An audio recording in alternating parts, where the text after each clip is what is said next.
Hi folks, and welcome to the Filmmaker channel, and I'm in the woods again, and today I want to, where did I put it?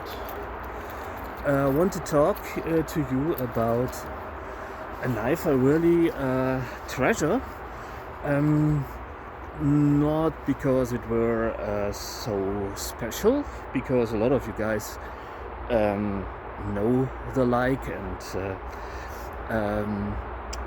but because it's pretty old. It has a history for me and a history for the previous owner, and this is it. This is pretty American design, and it's if I'm not entirely mistaken, it is of the Stockman variety. Meaning it was originally targeted at least to the myth of cattle herders, and what this has is it's a three-bladed design. It's got a big one, which is sort of a clip-point design with a beautiful false edge here and a long nail nick, which I personally really like that. I like the aesthetics. I don't know why, but it's just. And there's a sheepfoot blade that has seen some pretty hard use, so you can see it's almost sickle shaped. This is because someone ground away the part where the most force is applied, and I put sort of a convex bevel on it because it's a really great whittling blade. And what's your balls, folks? This is a blade that originally was used for castrating animals, such like rabbits, not for the big ones, because this isn't a large Stockman design. Also, it is also a pretty great skinning blade, and the way this worked is that you put a sort of some twine around the balls of the animal, and or should I say scrotum? Scrotum. Is it scrotum? I think. And then you just cut it off. The tip was rounded in order not to hurt the animal too badly. In my book, it's a little bit weird, but that's how it is. And I'm not exactly an advocate for animal suffering, but I'm also not naive, and I'm not a vegetarian at all. I don't eat a lot of meat, but I almost exclusively eat meat in winter and not really frequently, and how much I eat is actually pretty little, and because actually I like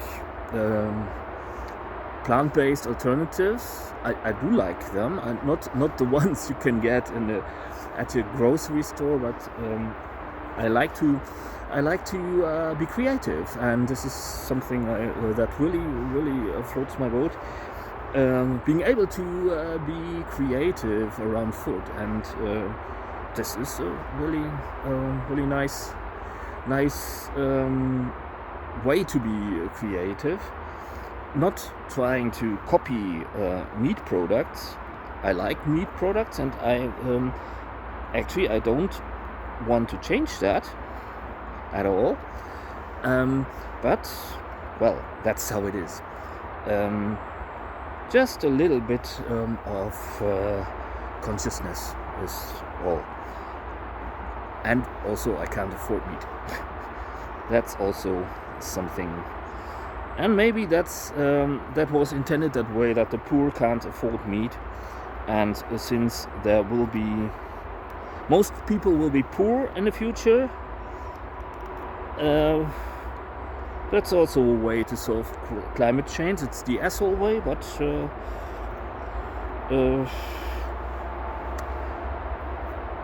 we have a society of assholes. Our society is based on being an asshole. If you aren't, you are in for a problem. But enough said. It's just that I wanted to talk about that little blade, because well, it's using your animal, and if it doesn't offer you any benefits anymore, you need to stop it from propagating. And well, we tend to think along the lines with humans too. Our culture, not me, not my opinion, quite the contrary. But well, that's how it is, and it is that it is an essential part of our culture is testified by the existence of this little blade.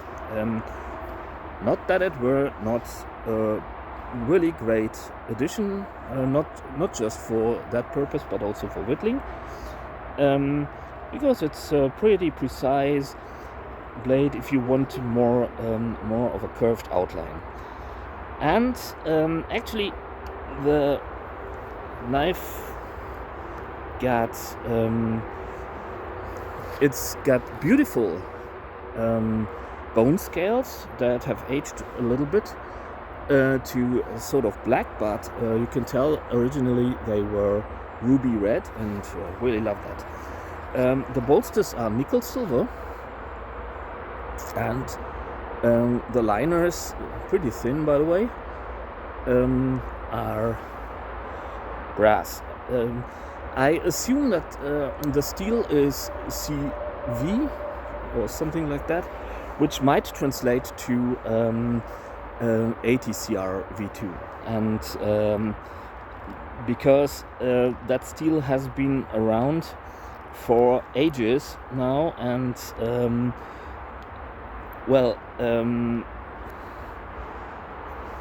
it's, we all know it's the next super steel. No, it isn't, but it's one of the best steels I know for whittling and for making knives that really work. And talking of which, what I am whittling at the moment, in order to show you how this works, is a little duck. This will be sort of a practice piece, because I am currently having a really cunning plan, because my lovely woman, who by coincidence is also my muse, inspired me again. She tends to do this, and I just want to say that this is deeply appreciated and that I love her to bits. And if you haven't already know what's coming, go over to her channel, Triananiak, where she has a lot of beautiful music, and maybe you like it. It's folk music, and she plays the harp, the lyre, the guitar, has a lovely voice, I think, personally, but I'm biased. And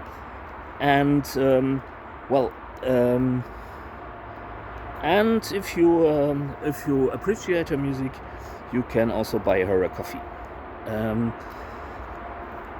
which would be really appreciated. Being an artist isn't easy in these times, so she would never, and maybe she will give me a right whacking for that if I tell that in public, but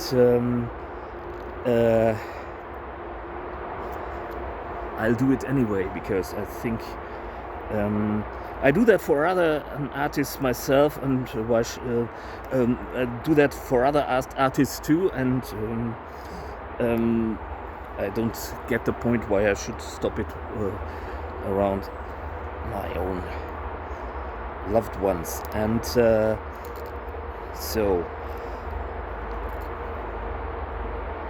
she inspired me for a project that's a little bit difficult to achieve, I think, and I want to do it a little bit, take it slow. And what I want to do is, there is this lovely children's book I really like,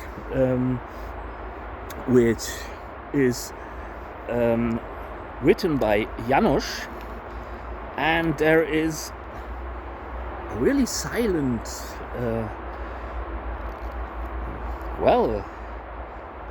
main figure, and it's called the Tiger Ente, and I don't know how to translate that to English, because it will not make any sense for you, because the book is about the adventures of one tiger and bear. They are cartoon characters, obviously, and they live, or fairy tale characters. I don't know how to tell that. And they live in a little house, and everything the book's about is their day-to-day endeavors, like, questing for Panama and not succeeding, and returning home and realizing that it's pretty great at home. And I really love that. And there is something that's always with the little tiger, and this is the Tiger Ente, which translates to tiger duck. And what this is a little wooden toy that's on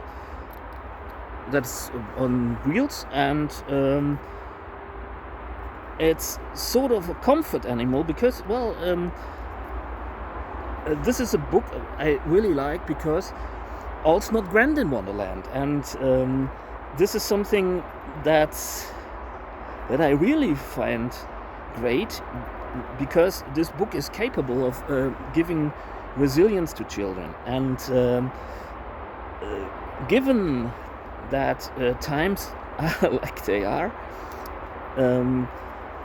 I think that's a really, really important thing to have at the moment, and especially kids, because, let's be honest, kids nowadays will only reach an age of a maximum of 50 years, because, climate change, doomsday coming, and or we could act together, but no one will, because old farts are bent, they are, pun intended, hell-bent on turning this world into a shithole, and because, they don't care anyway.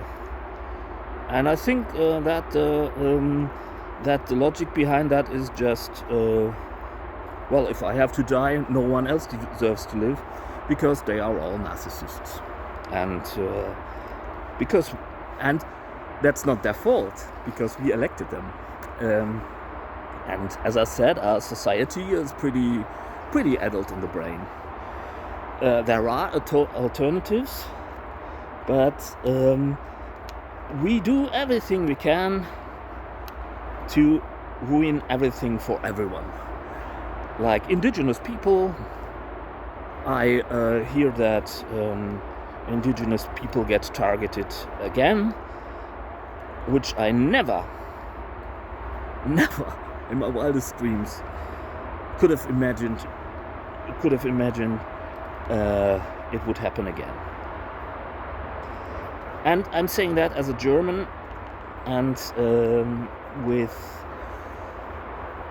from the fortunate position, and that's not a criticism.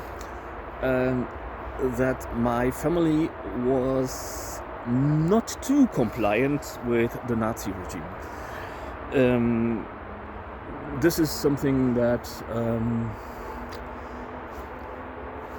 I can prove that because my grand uncle, for instance, was honored with the seal of the local community for his resistance in the Third Reich, and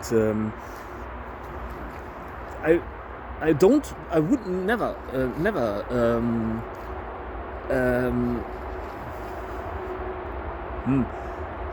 demean anyone whose family didn't do this, because it's just like today, and it's not easy to recognize, because everything in our society works as a failsafe to if anyone asks for to democracy, which we didn't have. That much is apparent at the moment, because it wouldn't be possible for the alt-right to rise if it were otherwise. But enough of that. I'm not wanting to get too political here. I just want to say that kids nowadays, and I've worked with kids for 28 years now, and whittling and trying as I might to give them resilience, to give them something to fall back onto when their lives get crappy. Even crappier than it was, because there were already 8-year-olds, 11-year-olds that sniffed glue and stuff like that, and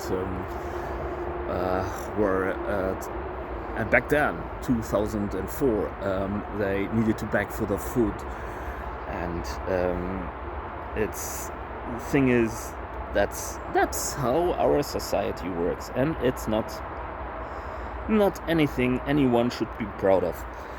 So stories like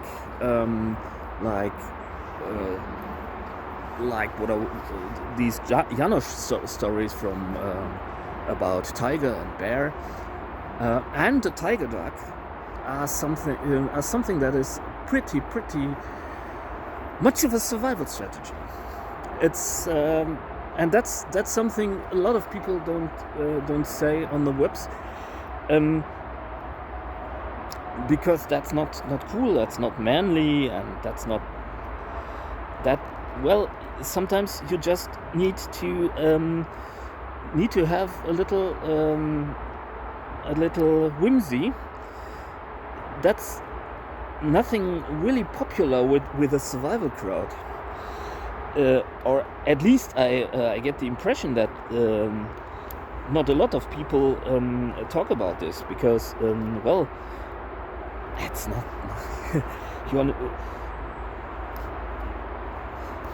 people have even called me a retard for this, and chances, in the traditional sense of the word, I am. And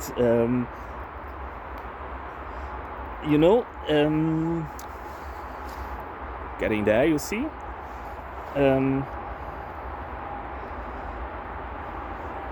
And the thing is, what I want to say is that this resilience is something, well, that's expensive too. You need to buy the book. You could go to a public library, but there's a reason why the alt-right try to close up the libraries. A library is something that would aid in creating a lot of resilience for communities. And it's about killing us all.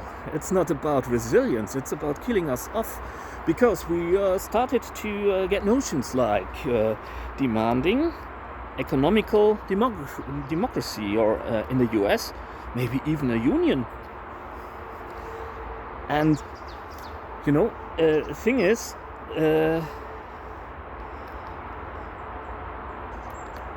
if you can't get what aids in your resilience,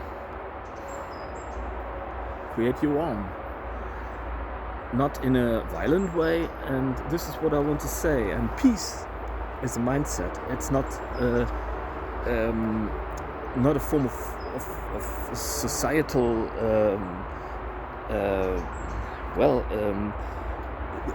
it also is, obviously, but it's not just a form of societal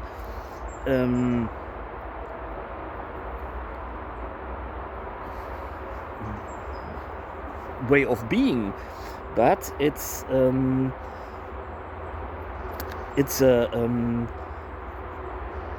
mindset, and every one of us needs to cultivate it. And what do I see on the webs? And I perfectly do understand, by the way. It's not that I that this would be another criticism, but because, well, look at my followers. That's not, by the way, that's not a complaint. Quite the contrary. I'm actually pretty glad that this is still a small channel, and if I could, I would keep it that way. I would love to keep it that way because, well, the goat rush is over anyway, and no, like that's almost too eloquent already, because the tiger duck, the Tigerente, is actually a pretty simple thing. It's a tool like someone would have made for his kids, and honestly, it's this is a piece of wood. You could just simply take a hacksaw and carve the outlines, and you would be good to go. And I was just trying to get the feeling for the shape, and I couldn't resist making it my own. And it's a cute duck. It's not the Tigerente. And what I want to say is, it's pretty simple to make something like this for your kids. And if you can't afford to buy toys for your kids, make them. And what I'm talking about the entire time is, it's not a complaint about politics. Politics are about, well, power, and power against you, us all, and it's a war. That's simple. And but, well, if you are cold, there's no good in complaining that you are cold, and especially if you are in a survival situation, and mankind is, you need to get your act together and stop complaining, and you need to get warm. That's simple. It's just stop, think, orient your plan, and then get warm. And the thing is, and you might wonder, why is this guy making it a political act to carve a huge duck? Well, because it is. Not in a way you think, but someone like that CEO over that's constantly in some talk shows being high as a bird, and I don't know how anyone could make someone like that top management. I just understand it. I just can't get it. It's just ridiculous, and this is what you need to keep in mind. But if our society is that ridiculous, and your society, or our society, better said, it's mine too, still, even if I would love to say otherwise, because it's crap, because it treats people like crap. But if this society where someone who has the most power, or who is one of the people who have the most power on the planet, is just a raving madman who's constantly having his fits on air, and well, you can't take that serious, obviously, and he's mad, period. And so, but this is the standard that judges you for craving some whimsy. And obviously it doesn't work that simply, but the thing is, if a raving madman says anything, it's you need to keep in mind, well, there might be a grain of truth in what that person says. There might not everything is bullshit, but on the other hand, you need to judge yourself. You need to be aware of yourself. You need to reflect yourself, and that's not what I'm saying. That's never what I'm saying. I'm not saying whimsy is the way to go and what have you, and it's not categorical. It's not what I don't want to say this works for everyone. I'm just saying, well, be kind to your kids, because first, they are the future, not me, not you. If you are not a kid, if you are a kid, welcome to this channel, and really glad you're here. And don't feel intimidated. And if I say something that you don't like, and that's missing the mark, I'm an old fart. I can't tell what your way of life is, and I really want to, because I get the fucking responsibility to at least be interested in what youth today think and want and like. And I just want to offer you a possibility to calm down and to realize that the world's maybe turning to shit really fast, and I'm aware of that.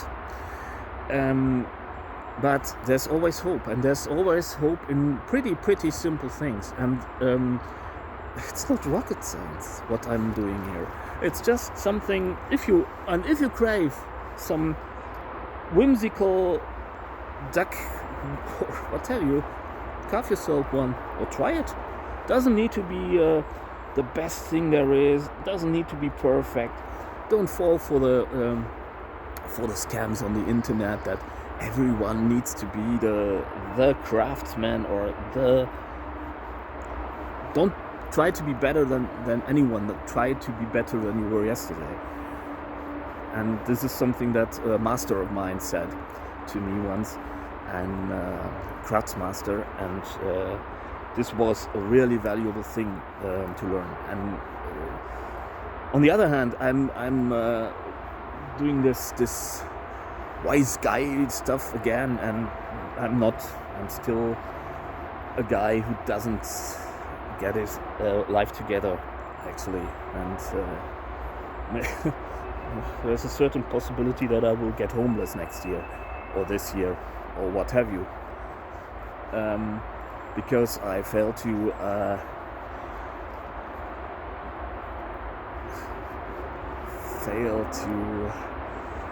like the actual worlds a lot.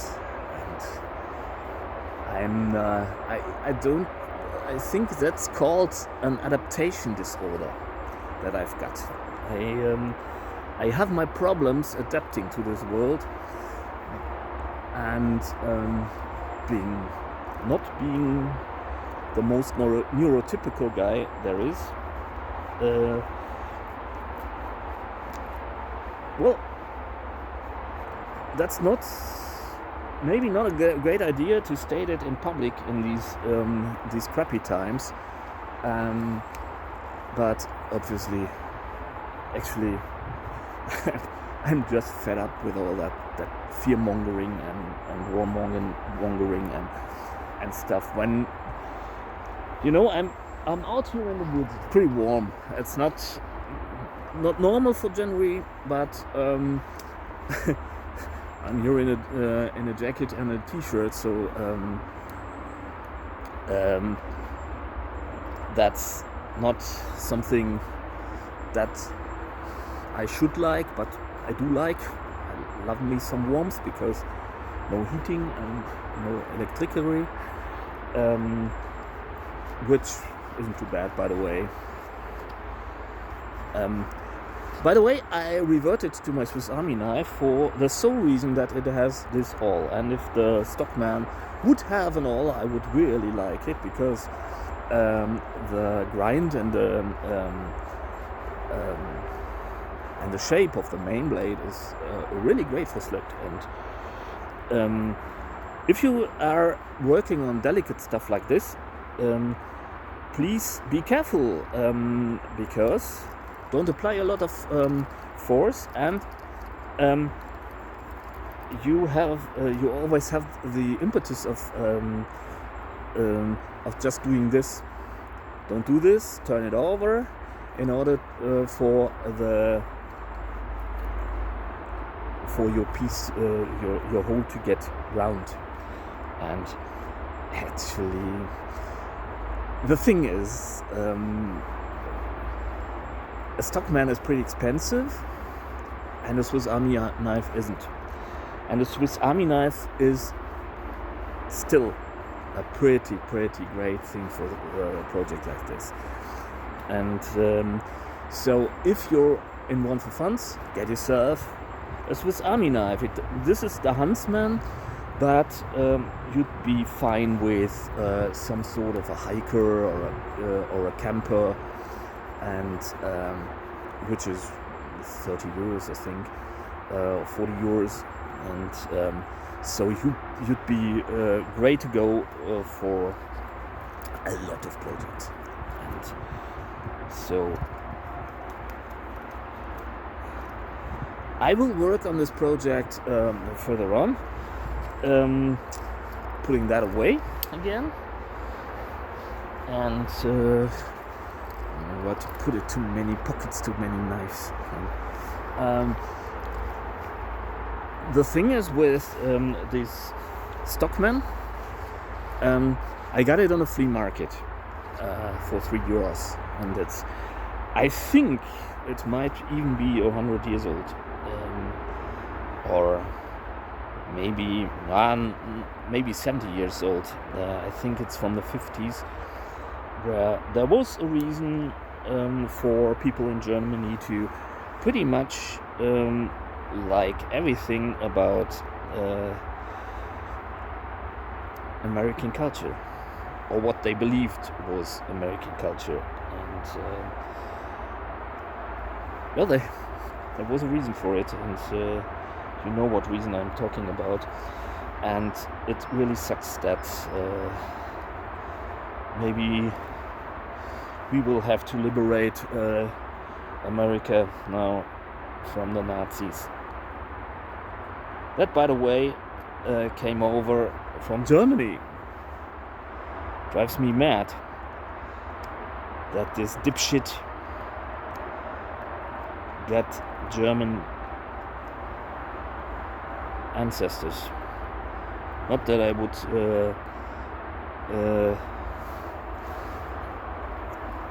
think much about ancestry. I like my ancestors because they were were really lovable people. Love the memory of my grandma and my grand aunt and grandfather,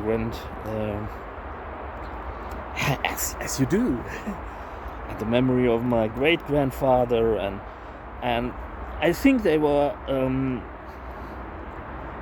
they were pretty common people, but it's cool to know that they tried. And this is, I think, this is everything anyone could ask for. Just try. It's just try not to be an asshole. That's everything. That's all. And that's simple. And if you don't succeed, well, it's not that you need to be perfect with everything you do. This is also not necessary, but but I got distracted again a little bit. Neurotypical is not what I am. But there was a reason to date this, because it's maybe from the 50s, and the brand name is Dunlop, and this was branded. It actually was made in Solingen by one kissing crane company, and I think which was Class Solingen. And well, they make pretty cool things, and actually a lot of Stockman knives come from Germany. And well,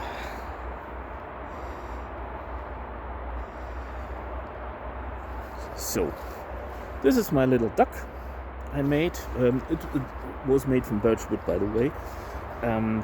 Because it doesn't need to be too strong. It's just a little. It wouldn't even be an actual toy, but something you could wear around your neck. Maybe I will make it something like this. And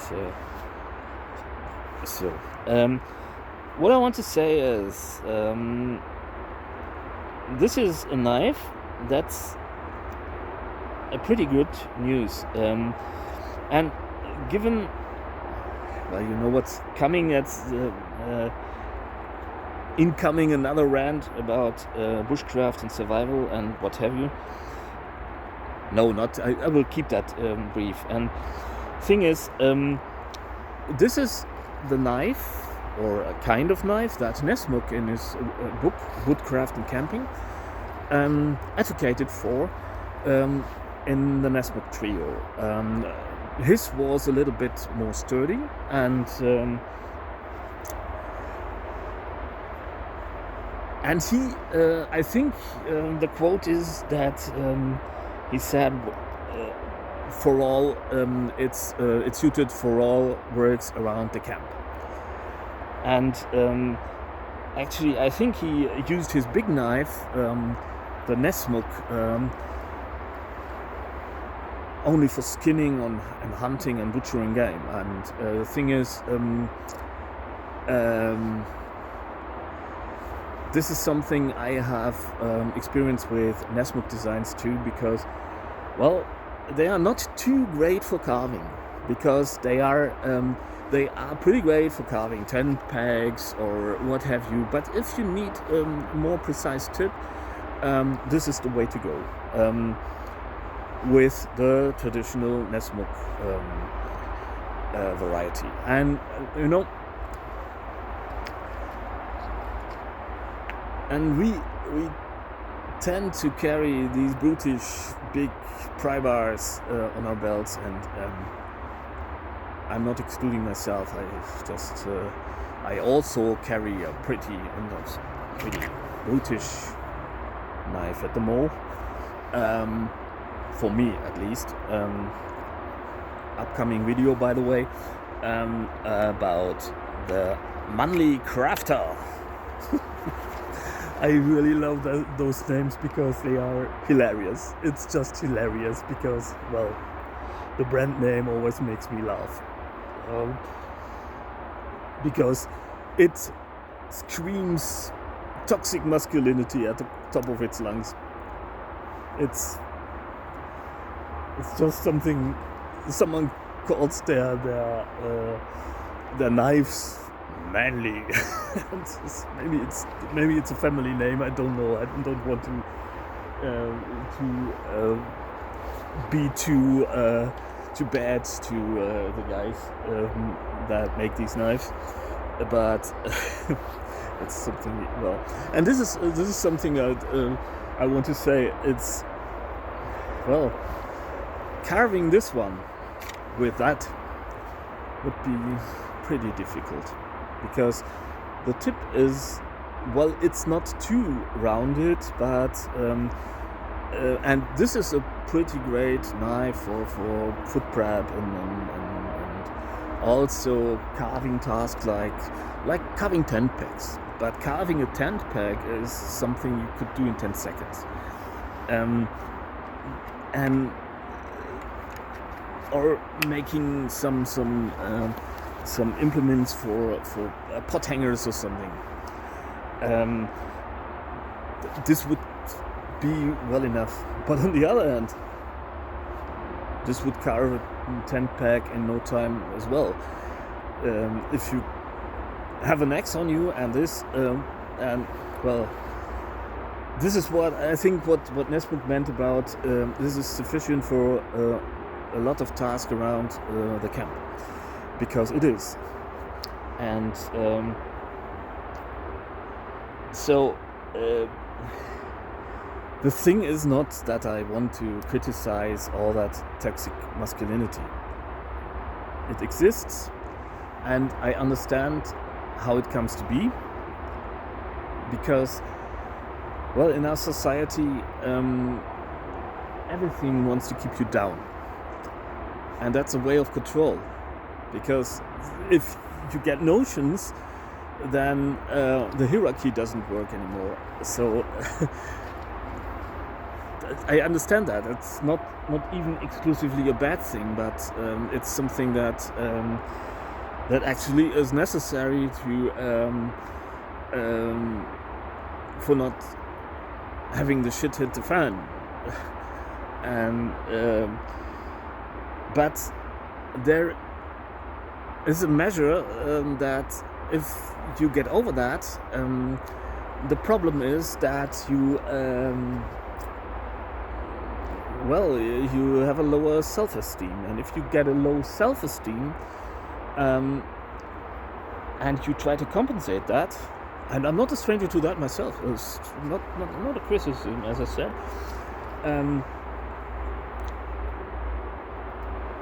you are more prone for falling for narratives like your masculinity depends on whether or not the other guy is, or especially women, are inferior to you. But if you define yourself about always having something inferior to you, where are you headed? How sustainable is that? Because there are a lot of people that are superior to me, myself and I. So if my self-esteem depended on me being superior to anyone, I would be screwed, because there are a lot of people superior to myself, and because I went to those people who and a lot of them are pretty great guys and lasses, and I asked them to teach me, and I learned from them, and I think this is something that our society misses entirely, that it's not always tooth and nails against everyone, not at all, but about cooperation. And this is something that why would I be less masculine if I know how to sew? And I had that discussion. If you I try to practice my sewing, it sucks because I get some sausages for fingers, and if a person can't swim, it's always the trunks, but but why should this make me less masculine? I get that discussion, as I said, and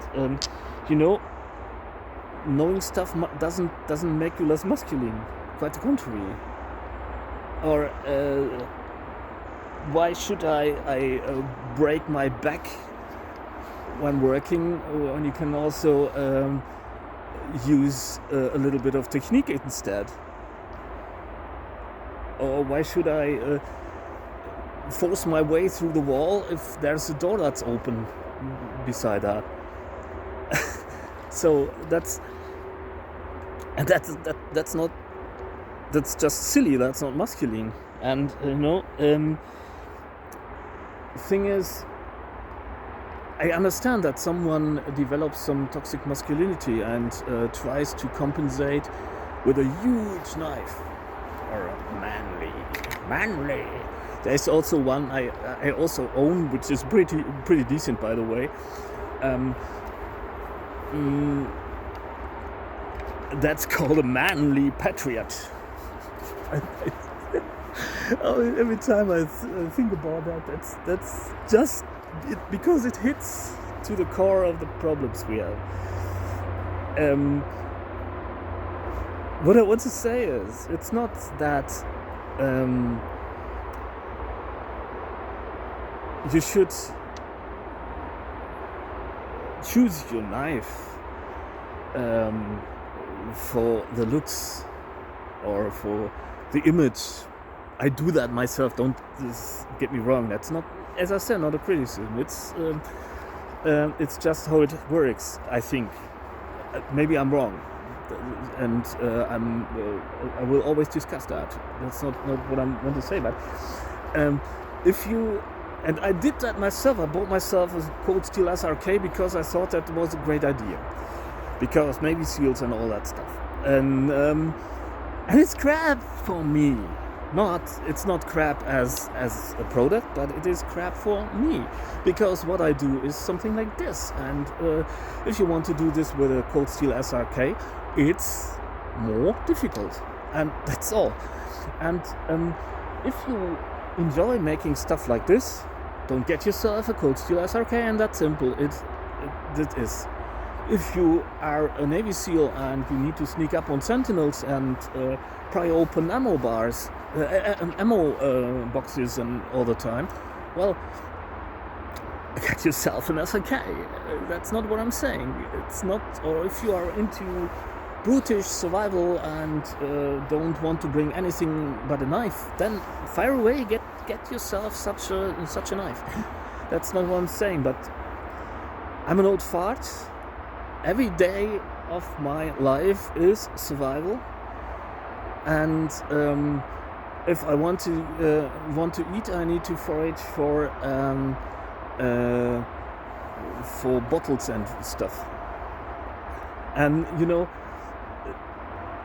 if I can get some creature comforts, I will gladly take them. And if I can get some whimsy, I will gladly take it. Because this is good for me.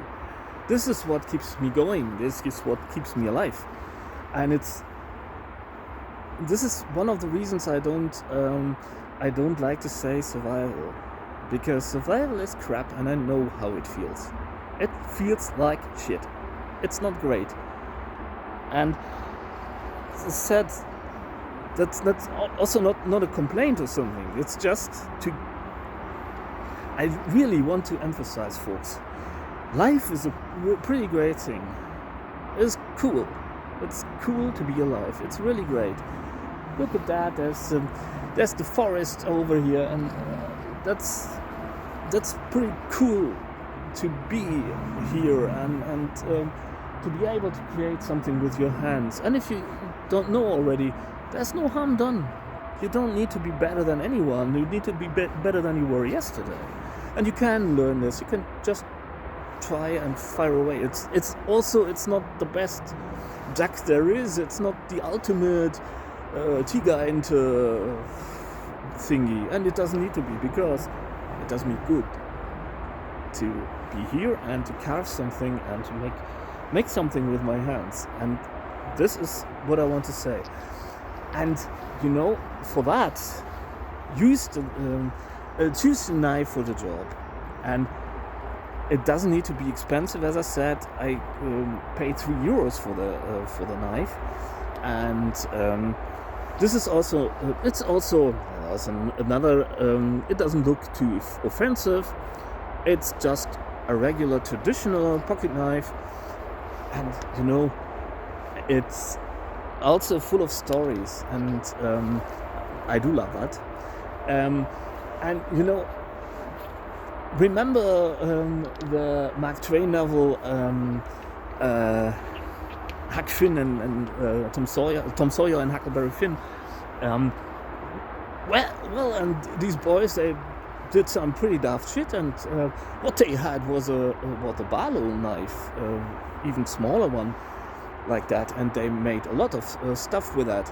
And this is something you might want to keep in mind, that as I said, get yourself a big ass belt knife if you feel so inclined. No criticism, but I think that you will have better success if you don't weigh yourself down, and you enjoy it more if you don't fall for the narratives. So that said, everything I do is about a sentence: stay sane and healthy. Get out there and find your resilience. And if you get the impression that life's shit at the moment, well, you're right. Life's shit at the moment. But not everything is shit. Not everything is sucks in them. And there's 30 years ago, I was sitting on a stump and sipping my tea. And 30 years ago, the world was an entirely different place. And, on the stump, there was moss growing. That moss is still growing there. That's not to say that everything is fine. Not what I'm saying, but that moss is still growing there. It's still resilient. It's still there. The stump, which is rotten, obviously, but it was rotten 30 years ago. It's still there, and I'm still sitting there, and I'm still sipping my tea. And these are things that you need to keep in mind. Even if the world's gone utterly stark, raving, pissed, mad, there are still things like that. There are still good things, and this is actually a part of that. It's still around. It's 70 years old, but it still works. And it isn't affected by all the time it has been in use, because someone cared about it. And I do care about it. And someone had a history with this, and I do have a history with this. Because this elderly gentleman who sold it was actually parting with it not too fondly, and he was really I think I made him happy just by telling him that I would honor it, and I do honor it. And part of the motivation that I make this video is that I do want to honor the history that this elderly person had with this knife, and I will care for it. I will treasure it as long as I can, obviously. And it's got its shortcomings. At the moment, it's constantly developing some play, and I try to adjust it already. But it's a thingy. But as I said, this is why I really love that knife. Why it gives me resilience. And I think that you can find resilience with simple things. Carve yourself a tiger into, and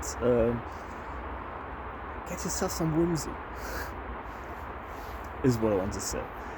So, thank you for watching, thanks for being here. Hope you enjoyed the video, and I hope to see you soon. Bye.